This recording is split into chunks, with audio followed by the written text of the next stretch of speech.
Good evening and welcome to Talking Dogs on a Monday. Of course, you probably know that we record this on a Monday morning. Hence the shirt time off to the Derby lunch very shortly indeed. Damien has to get to a Pilates or a yoga class or something like that on a Monday morning. And the Exile Dub, well, he's down in the stole, wouldn't you know? So a big week for us all, a big day for us all. I won't be doing the stretches like Damien, unless you count sort of standing at a bar counter, stretching over to grab a pint.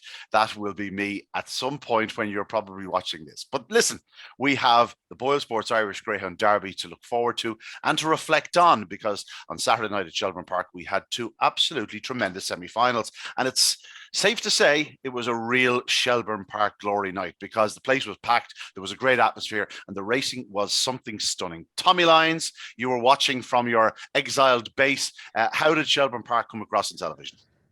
Oh yeah, enjoyed it. I didn't enjoy a couple of facets of the semi-finals themselves. It didn't go in my favour, but overall it's great to see Shelbourne Park and Greyhound racing back on television. And great to see such a high standard of racing in the track, as people are used to. We're just not seeing it, nationwide and as accessible as it was the other night. So yeah, it was great, and a lot to look forward to in a Derby final that I suppose when you look at the 13, it's wide open. But anyway, by the time we get to the end of this podcast, I'll have it boiled down to a dead match. Good man, Tommy. We won't let you get it straight into it right now. Damien Lonergan, you were probably watching it from Boylesports Manor. What way did it come across the television for you?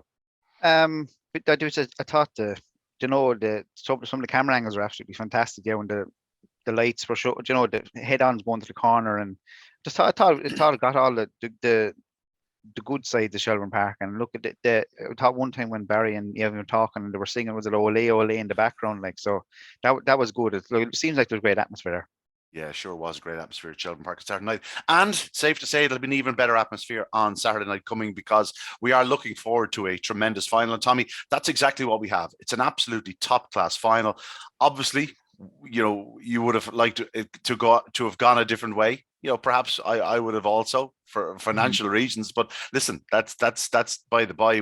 Most importantly, we do have a very, very fitting final to what's been a wonderful derby. Yeah, and this is something we mentioned over the last few weeks, and it's kind of almost snuck up on us a little bit. But three bitches in the final is remarkable, and you know what? They're deserving of their places. They're three. Well, two of them are very strong stayers. One has a bit of early pace and stays quite well as well. We lauded the bitches last year. They finished first and second. Who's to say they can't do the same again? There were three bitches in the quarterfinals. The three of them qualified for the semi-final. The three of them qualified for the final. And as a result, it's a very interesting final, very, very interesting final. Things didn't go my way from an early stage. I actually talked last week. I was quite keen, not quite keen. I thought Vincenzo was a certainty to win the semi-final heat. I backed him early in the week, and I barely had the ink dry on the dockets, and he was out, unfortunately. I was the one fortunate to send you on the message. I won't tell the viewers what your response was, but let's just say it was one letter, started with a B and ended with it could be a CKS or an X. Well, look. The reality is it's a crushing blow for connections and not for me. I mean, I had a bet on the dog. I regularly bet, and I can take this sort of stuff on the chin. It's crushing for connections to get it done. Clearly, I think with Vincenzo, we won't harbour on him too much because he's not part of the final now. But clearly with him, that things hadn't been entirely right during the competition, and yet in one of the rounds he did the fastest time of the round. I think it was the third round maybe. Things hadn't exactly gone right. It's just a shame that when you get that far, when you've nursed a dog to get him to that point, and then you just cannot take your opportunity to race in the final. It left a very different semi-final, but hey, we'll move on from him and kind of concentrate maybe on what did happen and who did qualify, because there were two very interesting heats. I think we all wanted to take on the two favourites in the semi-final heats and got one of them beaten, one of them won. And I think, we've mentioned numerous times over the last number of weeks, you were on Coolavani Hoffa. It seemed the whole world was on Coolavani Hoffa each way at big prices. And things just didn't go his way. And we talked about it for just a moment before we came on air here. And it's just literally the wrong time to meet Bourne-Wire, or to make his challenge to Bourne-Wire. He said it was 20 yards earlier, 20 yards later, he'd probably find a way to either get through or certainly qualify for the final. So, like, it was it was greyhound racing is what it was. I think that's the best way to say it. It was greyhound racing. You might have been on, you were probably on the fastest dog in the competition. You were probably on a dog that would have been 2s on, 5-2 on to win a final had he managed just finishing the first 3. But it's just the way greyhound racing is, and that's what makes it so interesting and so difficult to back a long odds winner. Yeah, Al Pacino once said, Damien, that football is a game of inches. Well, greyhound racing is certainly a game of half inches, of millimeters. And Coolavani Hoffa was just in the wrong place at the wrong time and in unknown territory. Not a dog that often has to come from behind. And I don't think I've ever seen him try to pass on the inside. Probably just said to himself, I'm not sure about this, and just checked his stride. I'll switch around the outside, and it cost him the Derby. Yeah, look, it's like a dog. Sorry, let me correct myself. Cost him a place in the Derby final. He would have been favoured, no question, but it certainly cost him his chance of winning the Derby. It was just like a pup didn't know what to do when he was in that position, because he's never in that position, remember watching it. There was a person beside me there that was working with me, and he was like, "Oh, he wins. He's going up the inside now. He'll take the right route." And I was thinking, I was just thinking this. I said, I don't think he usually does this. Now we'll see what. And next thing, bang! He said, "Whoa, I shouldn't be here. Like I should be near the middle of the track." And he just pulled up, and and it then look. I'd say he's the dog that maybe he's not seeing out the trip that strong, so he didn't have time to regather himself and kick on again. And sure, look, he cranked Callaway Pro-Am and Crafty Cocoro in full stride. Like, so I know you can't afford any mistakes at all. Talking about getting things wrong. One marker that I got totally wrong. We put up 2-1 a bitch to qualify. Sarah Kinsella, when she's on next week, I'm definitely going to get it in the ear. If one of them happens to win, to be honest, we might as well just bury our heads in the sand, because Sarah, she really did press the issue when she was on last, Tommy, and I'm not quite dismissed her now is the wrong term, but I sort of said, I don't see it this year. Well,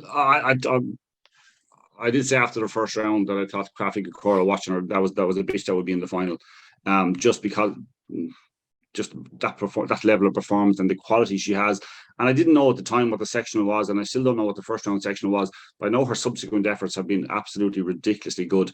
And if you watch that race, I talked before the semi-final when we were talking here last Monday that I felt with Explosive Boy in the race, it was a very tricky draw for Crafty Cocoro, because Explosive Boy tends not to leave the inside, and he'd have more early pace than her, and you get into a position that at some stage he'd probably be in her way if she was going to try and make a run.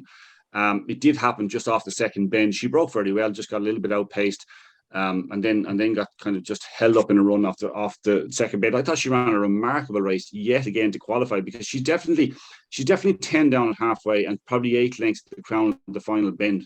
And yes, Born Warrior got held up by Callaway Pro-Am checking across the back of him, that lost a bit of momentum, and I don't think it cost him the winning of the race, but it certainly cost him a length maybe or whatever it cost him. But Crafty Cocoro is so powerful. That was a bit unfortunate too for Coolavani Hoffa, when you have a bitch like that who's doing ridiculous sections home.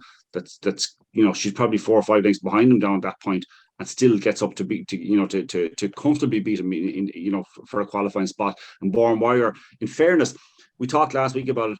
Could both of them qualify, Born Warrior and Coolavani Hoffa? At halfway, it's an absolute certainty if they both qualify.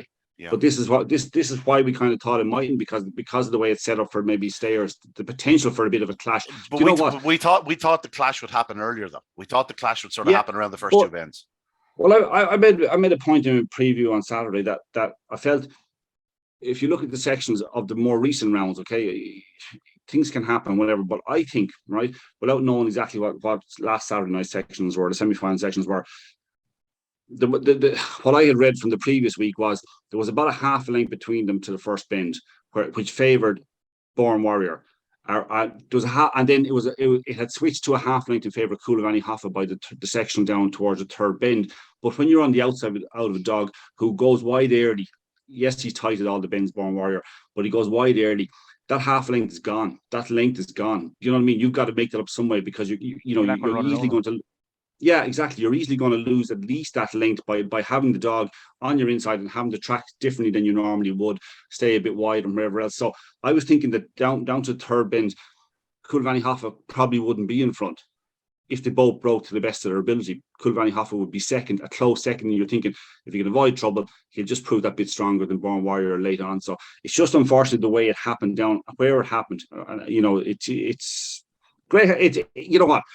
if it was the final, and yes, you'd be saying, oh, Kilvanny Hoffa was desperately unlucky and all this sort of stuff, but you say, you know what? It was fascinating. It was proper greyhound racing is what it was. Yeah, it was. That's what I felt about that. And Callaway Pro-Am, sorry, Ian, but just to say Callaway Pro-Am is such a good and professional dog. He wanted inside, which he has next week. He wanted inside. He edged left early.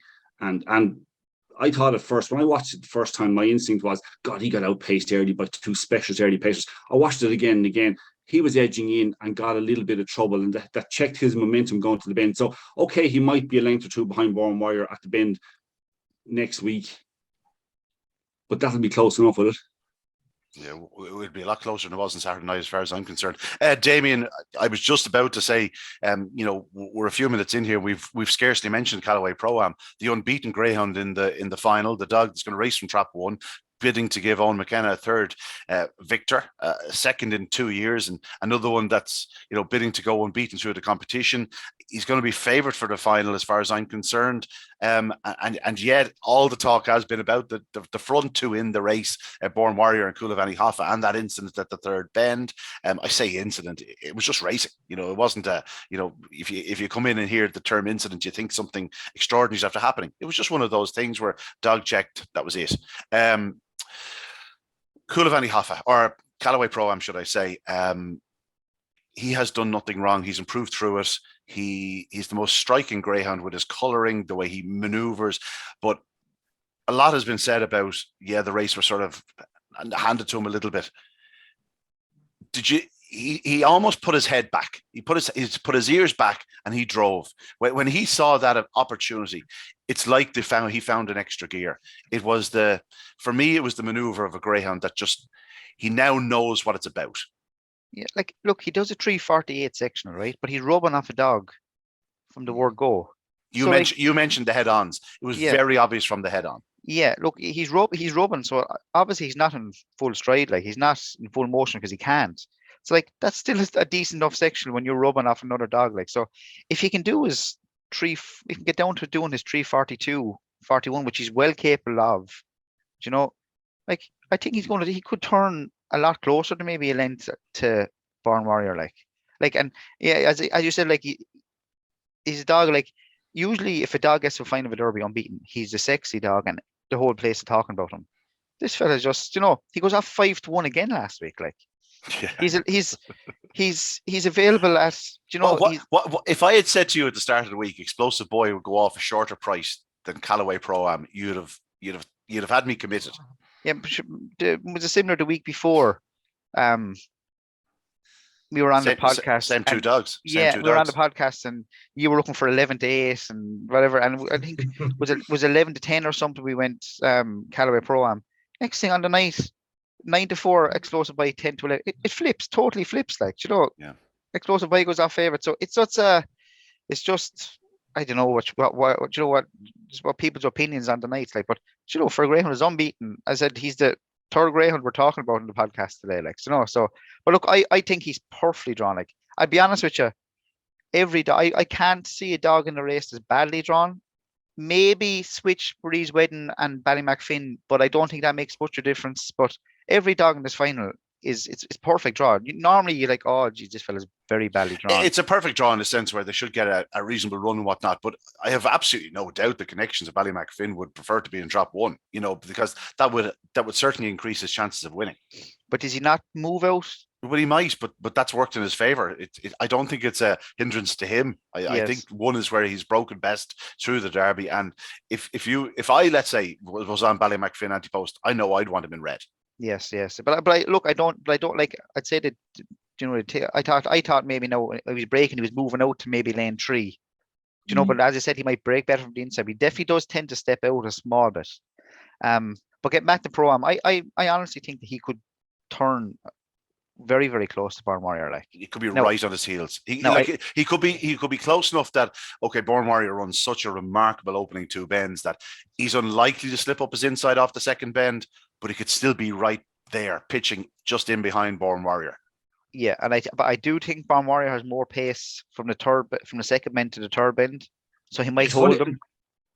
It's very funny you say that, Damien. I think Born Warrior accelerated out of the second bend the other night really impressively, out of the second bend, and got a length on dogs. and got a length on Callaway Pro-Am. It's funny you say that because that's where he qualified, because if he doesn't do that, he's beaten.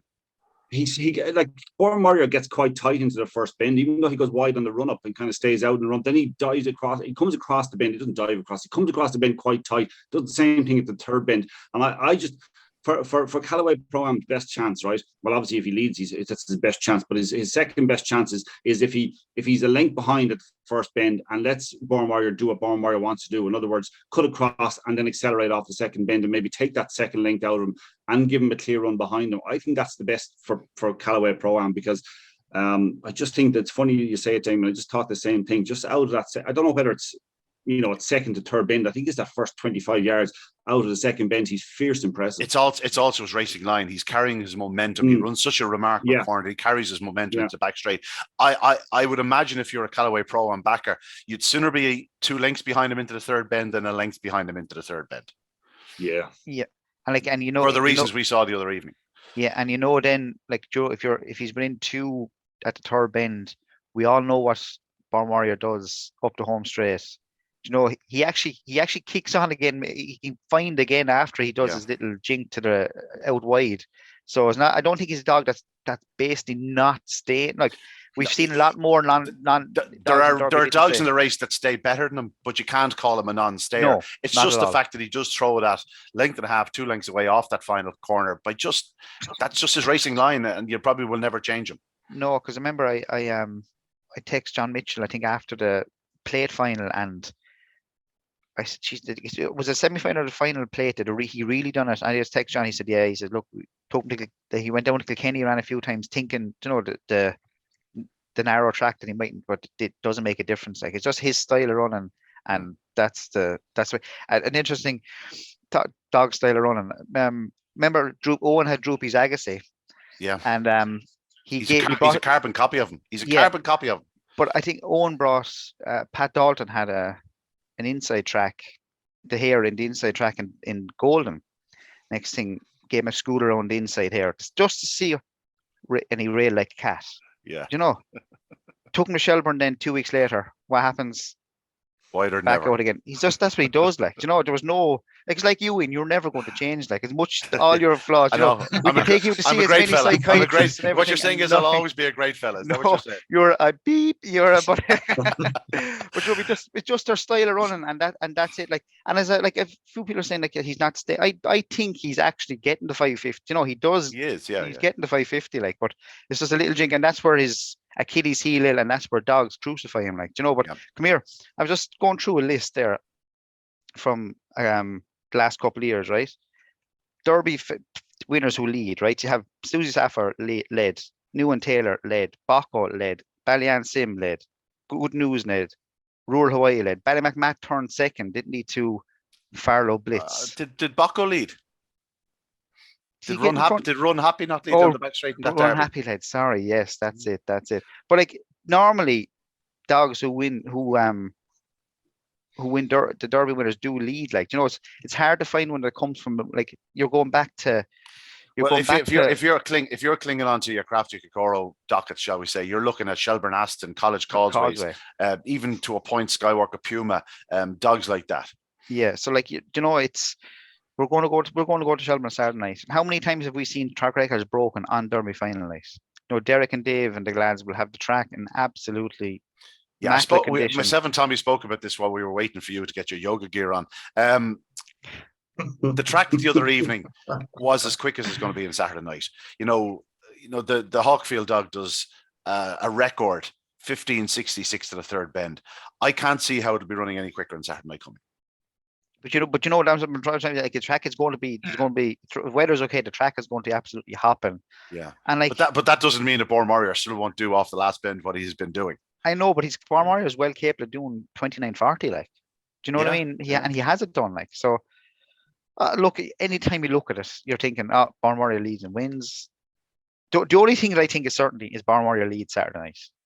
That's what I think is a certainty. After that, there's so many different theories you can come up with. Like, well, for obviously, like he's obviously the only greyhound that has led in every round. Yes. His sectionals are all, I think his slowest is 17:15, his fastest is 17:96 or 7, or 16:97, 96.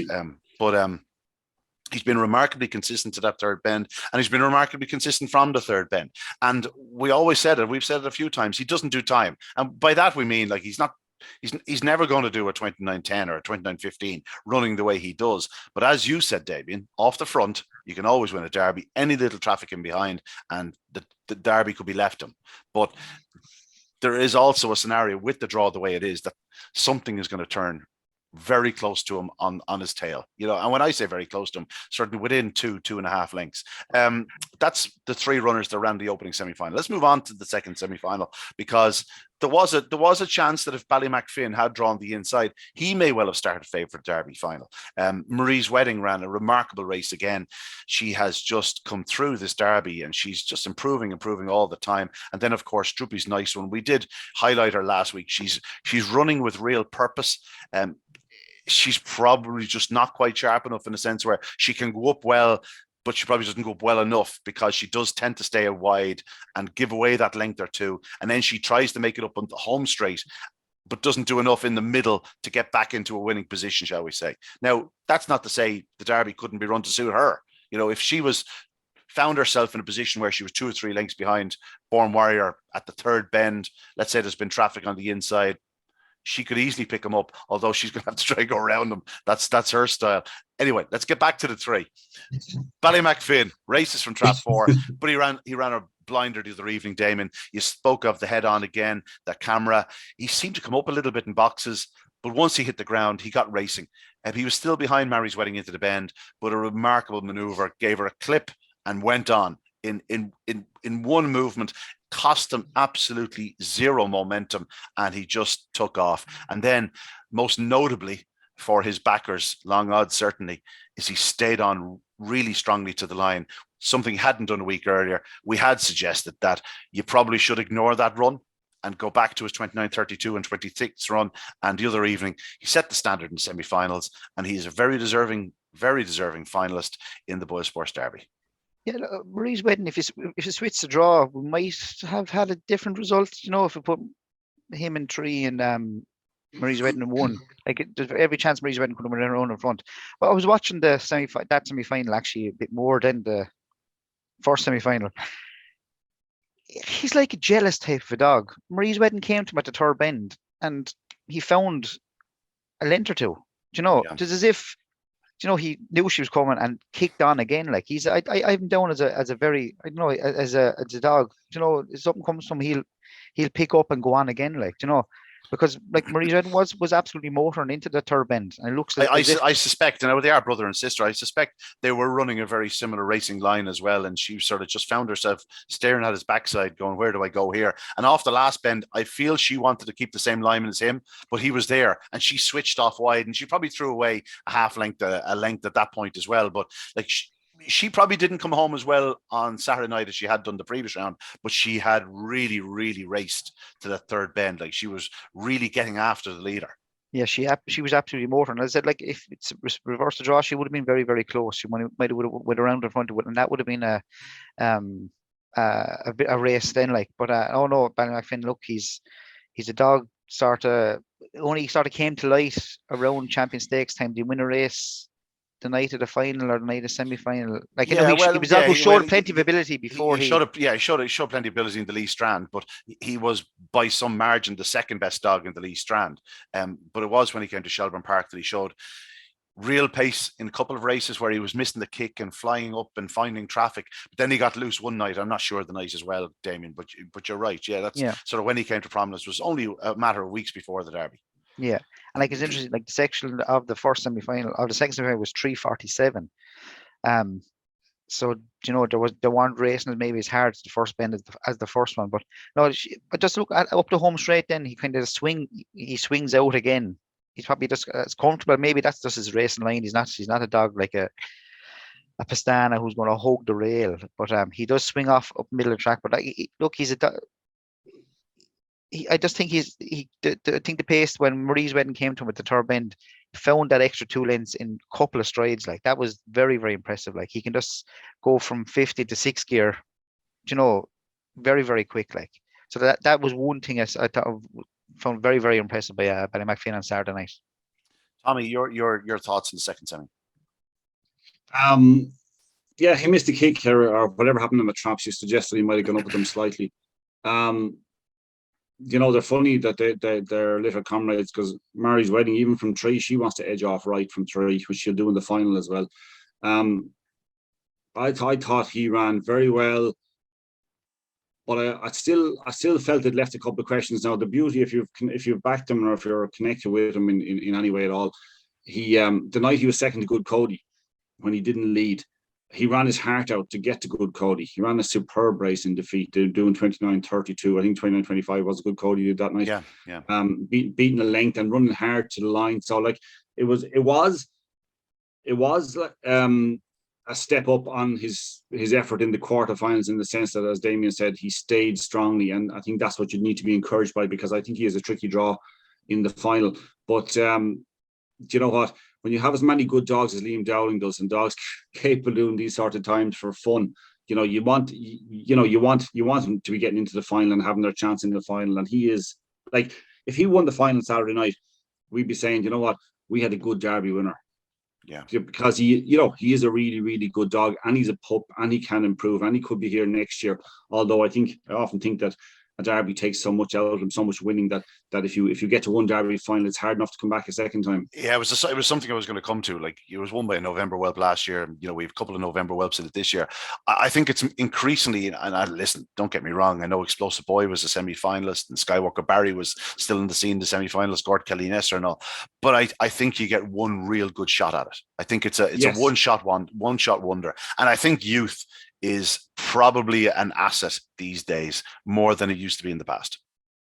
That might be, and Damien might know better than I do about this, but that might be down to the fact that you need to do everything right in the final, in the sense of oftentimes it's getting off the front and being as sharp as you possibly can be to win a Derby, and you're probably running on fast tracks, which to my mind, even though they might say a slower track would take more out of it because the ground is a bit heavier, I think the fast tracks probably take more out of it, because you're allowing yourself to push the dogs to their physical limit. They do it themselves, push themselves to their physical limit, on fast tracks, doing fast times. You could look at probably the finals and say, look at a number of them who've broken 29.60 every single round, or whatever, or 29.40s, 29.30s in there as well. So, I think it is demanding, and that part of that is down to the overall quality of greyhound we have in the last number of years. It's really, really high standard. Like, I might look at the final of Derby and say, there's quite a few of them in there that I wouldn't have thought would be in a Derby final, and yet the overall quality of the Derby was so good. They've had to earn their place with hard work and determination and ability. So, the fact that they've gone through and they've seen off so many really, really high class greyhounds. I mean, it's bound to take a toll to some degree in terms of exertions. And yeah, they'll all need a break after next week, because it has been 6 grueling weeks, or six tough weeks for them. So, yeah, maybe maybe I tend to agree with the statement you made, Ian. I think that you kind of get one. There are exceptions, obviously, but I think you tend to get one proper chance out of Derby. If you're good enough to get to a final, you get one proper chance out, and you kind of got to grab it. Yeah. You look at like Baco's budget went out. Was it in the third round of quarter final? Yeah. Pops out 27.90 something last week. Do you know what I mean? That's the sort of standard. Yeah. It's unreal. I got a whisper about a dog prior to the Derby. Oh, he's back now. He did 28.20 around Clonmel the other morning. I'd say 90% of the dogs are capable of doing 28.20 around Clonmel at the moment. Just such as the standard around. Like, it's not like the olden days. Oh, this dog did 29.10 around the Hatch or whatever. You used to hear all these stories, or whatever was it, the goose or whatever. The wild goose. Yeah, the wild goose. These dogs are now they're trained so expertly. Conditions are perfect for them on the tracks, that they can all do fast times. You know, they're all given the very best of opportunities. Like nutrition is different, training methods are different. Just the overall standard of their care is much, much better than it would have been back in the day when, you know, the man that went the extra mile had the greater success. You know, it's no surprise that all 6 of them are trained by trainers. You know, like they're and like the day of the owner. Like I know Liam Dowling is an owner trainer, but you know, like Liam Dowling, you know what I mean? We all love a dog like, trainer with Liam Dowling. It's like Aidan O'Brien having a horse for himself. Like, you know what I mean? It doesn't matter a little if he's an owner or trainer or whatnot. But like these are experts in their field, and as a result, we have a contest, and it's not like the old days. You could nearly put a pen to 2 or 3 dogs. You can't put a pen to 2 or 3 dogs now because, you know, more often than not, they will run their race in the final. You know, and as a result, that's why it gets so tense and so exciting, and you know that's what makes it the greatest show on sand, shall we say? Let's look at the final. We've spoken about the 6 finalists briefly. Yeah, just Tommy, do you want to touch on Mary's Wedding or Droopy's Nice One briefly? Yeah, look, Mary's Wedding has. we shouldn't be surprised that a bitch is in the final, when she had 27.99 on a card. Like, that's crazy stuff. Yeah. But now, I do think in not that distant future that sub 28 seconds will become more regular, but that's for the future. I do think she's just been, you know, she had a change of kennel. It takes a bit of time to settle in. You've got to step up with each run. And I mean, she's done everything she needed to. She could have easily down tools, having Ballymet Finn gone through along the inside last weekend or Saturday night. Droopy's Nice One is not running to the form of her 29.32. Has she that on a card? Something like that. She's 29.30, I think, on a card. She's not putting herself close enough. She has to be much closer to have a say in the final. But at the same time, she's found a way through some very tough heats to qualify. And that'll tell you how strong she is at the end of a race. Like, I see the comments on the card for Saturday night, or mid-strong finish. Like, the strong finish was the last 25 yards, not from the last bend home. Yeah, do you know what I mean? It's not from even the third bend home. She's leaving it too late. She's leaving it too late to find full stride. Like I've said it, and I think I know what you're going to say. Like, she is going up strong enough, and she's finishing hard enough that I would safely say that over 575, 600 yards. Like, I think she'd go close enough to a clock for 575 yards, because I think on her own, and in a 575, you give her around the outside 5 or 6, she'd probably get to the front early, and then she runs her own racing line thereafter. You know, the racing line she used in her 29.32 run back in July. She's a stronger, more hardy bitch now, and the way she's finishing, like, I'd say she'd just do an absolute monstrous run for both 575 and 600. Yeah, without knowing what the sections were in the middle of the race for her last weekend, or in general, I think that's where she's losing her race. She's not kind of making the ground that she needs to, maybe from the second bend to the fourth bend. It's like she's maintaining her position without making any ground. Yeah, that's fair. Yeah. She ran one night in Clonmel in the first round of Podger Stakes, and she's beaten a length in 28.09. She actually lost ground that night. Like, you know, I thought she showed phenomenal gears that night. She absolutely say that again, David. Phenomenal. she beat a short head by Swords Rex one night down there, maybe, or something. So she was, she might have been, yeah. Was that in the final? Or that she was beaten 20-1 in the final? Yeah. She absolutely flew the first round. Like, she come back after layoff and 28.09. And she lost ground, like, you know. So that I know the track that night was, I know it's Swords Rex at 27.890 something that night, but like, there's no doubt she, like, to have her 22 in the final is a bit of an, you know, it's a small bit of an insult, like, but you kind of have to go that price because so many. Well, the percentages dictate, like, that's the way it is. You know what I mean? There was no way of getting around that. But you also have to factor in the race itself, and that's what you're doing. Like, you're saying, well, you know what I like her Clonmel runs. You can't gauge her on them now in terms of, you can get, because she's run 5 weeks in a row, so we pretty much know where she is at the moment. Do you know what I mean? And the 5 weeks where she's run, like, she is yet to lead in the Derby. You know, she's one of 2 finalists that is yet to lead at the third bend in the Derby. Herself and Crafty Coro. Mary's Wedding. Mary's Wedding, yeah. Yeah, Crafty Coro led at the third bend in the opening round. She did a 17.55. 17.55. It's the slowest leader's clock of the entire Derby. And yes, like, we're going to be talking about her in a moment or two. Lads, before we move on, right? There's going to be a market we'll be putting up the weekend to finish last. Now, normally to finish last markets, you can throw it into the computer and it spits out the lowest price, the biggest price runner's favourite to finish last. Droopy's Nice One won't be favoured to finish last. No. Shouldn't be favoured to finish last. Do you know what I mean? So like, I look forward to your prices, Damien. Yeah. it'll be I can promise you, Best of luck. Crafty Kokoro is going to be a big price to finish last as well.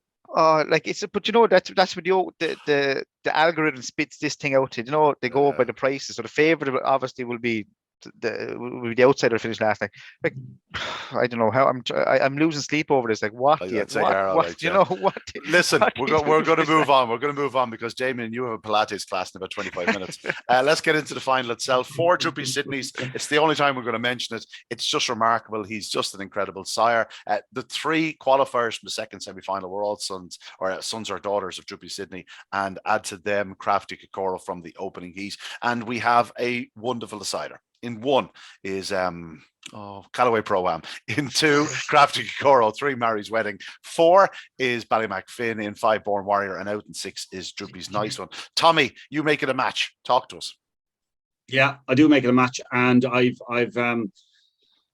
when I saw the qualifiers initially, the first thing that came into my head is that Born Warrior has to be favoured because he would lead, but he and then I watched the replay of the semi-final again, and I came to the conclusion that Callaway Pro-Am will turn a lot closer, and Born Warrior not being an immensely strong finisher, or the fact that he moves wide and gives away a bit of ground off the last bend, that's going to be crucial because this is quite a tight final in some ways. But I see, to my mind, and obviously I'm entirely wrong about this because only 1 of 6 come in it, but to my mind only 2 of them come in it.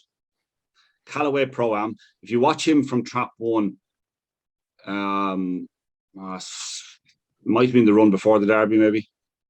No, it was the first round, August 20th. Was the first round. His acceleration into the bend, he didn't fly out. I don't know what a section it was.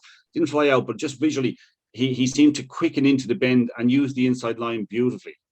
Yeah, and that's why what Damien talked about earlier on. A week later was probably even more notable. Granted, it was for trap 2, but that was the night he got the run on Bocco's Budset into the opening corner.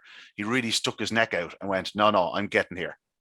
Well, I think he's improved as a greyhound since then as well, which is important. And also, like, if you want something beside you, like you couldn't ask for better than having Crafty Kokoro. The kind of, even though she can break, she lacks early pace, so he only has to break beside her or break slightly in front of her, as you'd expect, to have a solo up along the inside. And then to make it even better, you've got Mary's Wedding in 3 who moves off right. So all of a sudden you're thinking, you know what, I'm going to have the whole inside of the track to myself. Now, yes, there's a proviso that Born Warrior will probably lead and Born Warrior will cut across at the bend. But I think Callaway Pro-Am is big enough, determined enough. He's improving. There's so many factors in the way he's running at the moment to suggest that he will take advantage of being in trap 1. It couldn't be a better trap 1. Slow starter, or a dog with lacking early pace, a dog in 3 moving right. I mean, you couldn't beg for better in the final. I mean, that's probably as good as it gets. I think he can win it. And I think I said last week that I thought Explosive Boy could have been a blocker to Crafty Kokoro. There's no blocker this time. You've got Callaway Pro-Am who's almost certain to be gone from her early. You've got Mary's Wedding who's going to move a little bit right. Could even be a blocker to Ballymacfin, potentially. Mary's Wedding could be. And then that means, I think, for the first time, well, not for the first time, but certainly more so than in most races. Yes, of course, if you're going to be coming from off the pace, you're going to need a little bit of luck, regardless of how the draw looks, right? You're going to need a little bit of luck. But I think Crafty Kokoro is as good as it could be for a bitch who lacks early pace to the degree that she does. This is as good a draw as you could possibly want. To my mind, Mary's Wedding will move off a little bit right. She's not a no-hoper. Don't let's not be silly about it. But Ballymacfin has the hurdle of having Born Warrior going to lead us, which will catch his eye. 5 will lead him early. You have Mary's Wedding who can go up and will come off a little bit. You've got Callaway Pro-Am who's going to be going up along the inside. He'll do exceptionally well to lead Callaway Pro-Am to the bend. Exceptionally well. And to my mind, he has to lead Callaway Pro-Am to win the Derby. Yeah, and then Born Warrior can lead, but as I said, I think Callaway Pro-Am will be so close this time compared to last time. He definitely was being held up by edging in. I think he'd be turned. And Droopy's Nice One, 25-1 is right. She just isn't running well enough, or putting herself. She's running well, but she's not putting herself in a good enough position to win a Derby. And this is a good Derby final. So to my mind, it's either either Callaway Pro-Am goes and wins the Derby, or Crafty Kokoro has a great makeup, couldn't ask for better makeup, is going to pick him up late. So to me, it's either one or two. Damien, you have skin in the game, obviously enough. Apart from your job, you're the odds trader. You're the man that dictates the prices for Boylesports going through this Derby. You've decided that Callaway Pro-Am is the favourite. He's the one to beat. You have him in at 9-4. It's 3-1 Born Warrior and Ballymacfin. You are then 5-1 Kokoro. 5-1 Kokoro. 5-1 Kokoro. And the outsider of the parties are Mary's Wedding at 8 and Drubby's Nice One around the 25-1. 25.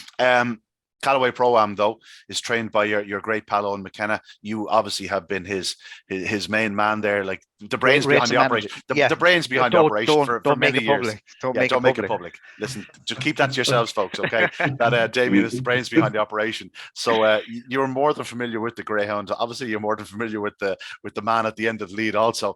But can you take off your rose tinted glasses and make an argument for him? And do you believe he'll win the Derby?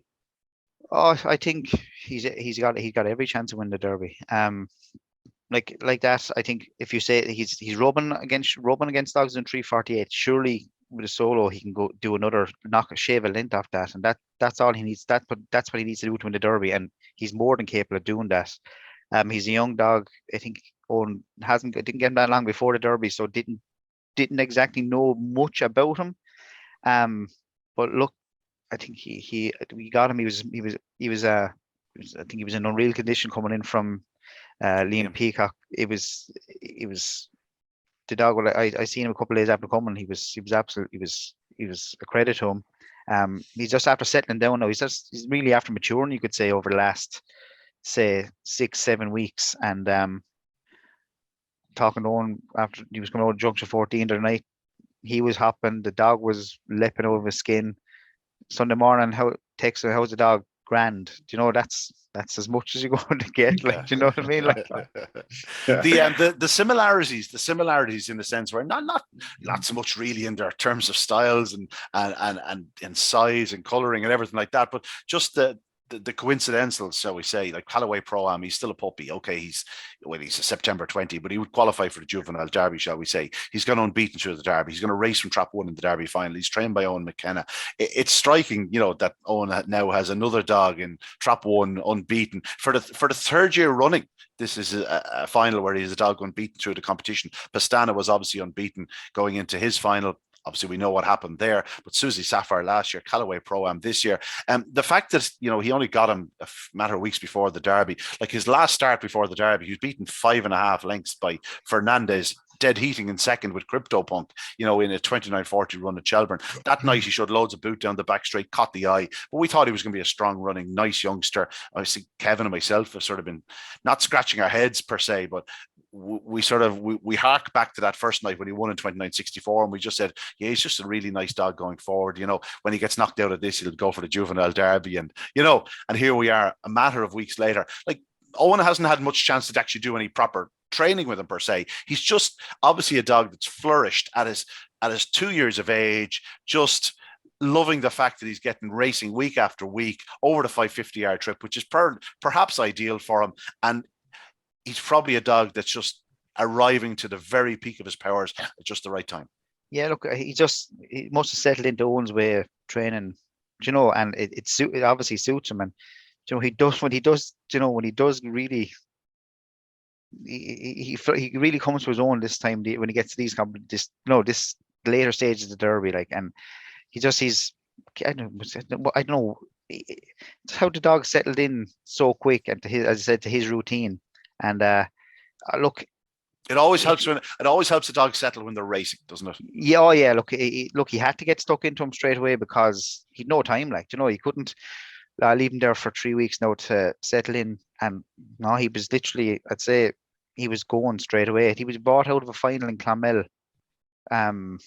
I think he was bought today. They're at the JP McManus thing. But his nickname at home is JP. But no, look, he's worked wonders with him, and another week now, and then he can settle in. He can have as much time as he wants to settle in, after Saturday night. But look, I tend to agree to, they bought him, said, look, he's 2 chances. If you run him in the Derby, if he gets knocked out, sure, look, you always the puppy Derby to go into. Geez, that the puppy Derby went out of his mind there just after round 3, you could say, because it was focused on the Derby. And it's great for Dennis Murphy too, the owner. Like, he's there every Saturday night. His mother and father collecting trophies. It's great. From what I hear, it's like, obviously Dennis is the owner, but I believe there's quite a few that are involved that are, when I say involved, like that hangers on is the wrong term, but I think he has his strong supporters group. I know when they were dishing out tickets for today, they were going, no, that's not enough. Derby lunch, we're filling this place. You know what I mean? So I'm expecting them to be loud and to be absolutely right up for it. Oh, I'd say to be busloads come up from Brosnan on Saturday night. Look, these are strong. Like, the Murphys are strong coursing family, and they're probably. I'm not saying they're catching the bug. They obviously always had the bug, but like this, I'm not sure, have they ever had a Derby finalist before or anything to get to a stage like this. So I'd say they're just living the dream. But like, I'm just go back. I know, don't want to be blown up on, but that's like, to get 3 Derby finalists and 3 unbeaten to the final. Like, that's that in itself, that's a achievement and a half. Yeah. Damien, what's going to win the Derby? Look, obviously we'll be shouting for Trap. I've been shouting for Trap 1. Something tells me that Barn Warrior is going to be maybe two lengths clear going into the third bend, and maybe something might happen behind. If I was a neutral and he gave me €100 free bet, I'd be on the prices. I'd be on Barn Warrior, just because you heard him, Tommy. You heard him, Tommy. He just said Barn Warrior is a certainty. I'm not saying, isn't that what he just said? No, I said that's what I heard. I just think he's going to be in front, and derbies are won from the front. So you take off the Owen McKenna Supporters Club hat. Barn Warrior is the bet I'd have in the rest, 3-1. Before we let you go and put on your Lycra or your spandex, whatever you're going to wear for your yoga or your Pilates, how is the book looking? Like, what do Boylesports want to win, and what's the worst result? Worst result is actually Crafty Coro. All the each way money now is in the bag. They've got their few quid. We look, Callaway Pro-Am is a decent result. Finn will take him. We'll take Finn. Mary's Wedding will take the book. And Droopy's Nice One and Mary's Wedding. The two of them are the 2 ones that will be shouting home for the company. Barn Warrior is a decent enough result. So probably the 2 worst results are Finn and Crafty Coro, and everything else, the bonuses will be good.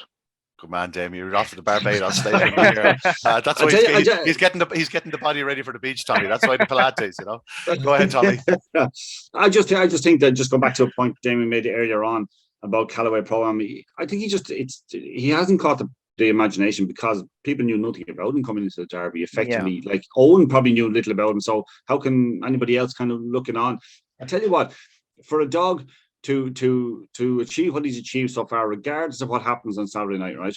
To achieve what he's achieved so far in the Derby is testament to how well the groundwork was done with him before he even came to Owens, and the fact that obviously Owen, we know what Owen can do. Let's let it. But the groundwork had to be done exceptionally well, and it has to be a dog of a certain constitution and a certain kind of frame of mind.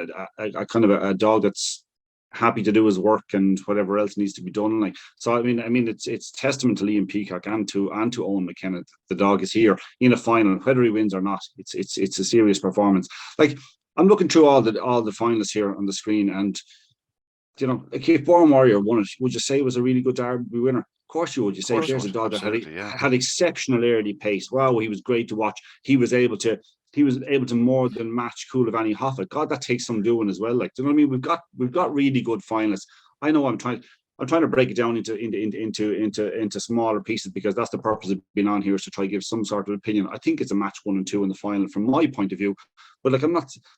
That's just trying to break it down to the smallest pieces. But like, if any of the rest of them win, you'd be going, you know what? They've worked bloody hard to get it, and fair play to them. Yeah, here. Just a point there I made on Callaway Pro-Am the other night. I think there's something about his racing style that I think he leaves it out there. I think there's a real determination to him. I said on Virgin the other night that, if you could install one quality into a racing greyhound, apart from obviously pace and power and an engine and all that stuff, and great track craft. I think the most important thing is for a desire to win and a determination. And I think Callaway Pro-Am has it. I think it was really evident the other night. If you look back at his run the other night, he's okay, he's a good third into the third bend, but he's still 2.5 lengths behind, more, 3.5 lengths behind. But when that gap opened up, honestly, you could nearly see him pinning back his ears and going, right, let's go, let's do this, fella. And he's just, obviously with his colouring and his stride, and he's a big 80-pounder, well, he's 79-pounder. There's just something about him. I am absolutely enamored. I think he's going to be the dog to beat. He done it against Coolavani Hoffa in the previous round as well. I don't think he deserved to be. I'm not saying he deserved to be Coolavani Hoffa, but he reacted to Coolavani Hoffa that night. Hoffa was the one that showed the pockets of pace, but he just kept digging in, going, no, you're not getting past me. Exactly. He showed way more determination like that. He shouldn't have bet him that night. Another dog would have not laid down, but would have started gave in, but he didn't give in, and that's what won him the race. Yeah. Just every for the last 2 years, just when I've been just looking at the book inside and work, right, the day of the race, there's always a dog that the public latch onto, right? This year, I think it's going to be Crafty Kokoro. Yeah, for obvious enough reasons. Yeah, because she's the bitch, and just anybody, there's fellas in work who, have no interest in greyhounds, and they're talking about, geez, just see that Crafty Kokoro last night. She's doing it again. Oh, she's doing it again. So there's a dog. There's always one, Susie Sapphire was last year, because she's the opposite of Crafty Kokoro, Crafty Kokoro. She was picking away, and the year before it was Pastana. Because they were all, they knew, everyone knew what Pastana was going to do. Everyone knows what Susie. So I think this year, I think we're going to, I can see Crafty Kokoro going off shorter than 5-1, because just for the weight of the money, she's going to get the 10s and 20s from your people who, only have a bet once a year on greyhound racing. I think she's the one that the public want to latch onto. Yeah, it's understandable, Tommy. Yeah, it definitely is. And I can see Ballymafin maybe drifting a bit purely because people will latch onto the draw for Callaway Pro-Am. Or oftentimes when people who maybe don't spend a lot of time at greyhound racing, they might say, well, I'm going to back the inside dog, or I'm going to back the dog that'll lead. So they ask the people who say, well, Damien, what's going to lead? Born Warrior. Okay, I'll back that. It's 3-1. Oh, that's lovely. I'll back that price. You know what I mean? You think, okay, I've got one on the front of 3-1. I'm going to be happy. So I think the likes of Ballymafin, where people don't expect him to lead, it's not impossible, but it's a tricky draw. I think he could kind of drift a bit. Mary's Wedding, you could look at 8-1 and go, she's very good. And I'd say she was tricky enough to price, but I think it's probably about right, if I'm honest about it. I think that's probably very close to what she should be. She's not she can win the Derby, Mary's Wedding. She can win the Derby. I don't think she will, because I think she'll move right and she'll let Callaway get away from her and all that sort of stuff, and it's going to be hard to pick that up, and Born Warrior will be gone. But it's been, I'd say that was tricky enough to price that final. I think Callaway will be back as well. I think he'll go off shorter than 9-4. So in short, Tommy, you think Callaway Pro-Am will be favourites and will take all the beating, with Crafty Kokoro standing out as the main threat. And Damien, you believe Born Warrior is an absolute certainty. No, I don't believe Born Warrior is an absolute. I think Born Warrior is an absolute certainty to lead. That's what I think is a one certainty. And look, the way the track is going to be run, and look, I'll be running around Shelbourne Park with a red rosette on, and if they win, I'll be swinging from the rafters. But just look, if a neutral, and he's not lying. No, I'm not lying. He got the rafters installed last week. By the time Ian comes down after the last race, look, we'll be best friends, and I love him, and this and that. The usual carry on, and back to Monday morning. The abuse, but, the horror. Oh look, I'll be shouting for Callaway Pro, but I just think Born Warrior as a neutral is the one. If I was to have a bet. Gentlemen, thank you very much indeed. We have a great Boylesports Irish Greyhound Derby to look forward to. For what it's worth, I will be tipping up Trap 1 Callaway Pro-Am. I assume I'll probably be sticking in Kokoro for second. Haven't quite decided third yet, but listen, it won't be hard to find my tips during the week. Nor will Tommy's. They'll be available in the Examiner. Damien, well, he's done his talk and he's offered the prices in the final. So the very best of luck to all 6 finalists. It's just a wonderful, wonderful Boylesports Irish Greyhound Derby. Yet again, it really has delivered over the last few years. It's been unbelievable. And this year, there's no reduced crowds. There's nothing. There's going to be a great atmosphere. There was music the other evening. There was a few people stayed around afterwards for a few drinks. There was a great atmosphere, a great buzz about the place. Well, multiplied by 7 or 8 for this Saturday night. It'll be an absolutely sensational night, a celebration of all that is great in greyhound racing. And I know for one, I can't wait for it. Gentlemen, I will definitely see you on Saturday night. Tommy Lyons, I will see you on Friday evening at the Talking Dogs Roadshow. The very best of luck to all in the Derby once again. That's it from us. Good luck. God bless. Next time we see you, we'll be talking about the Derby winner.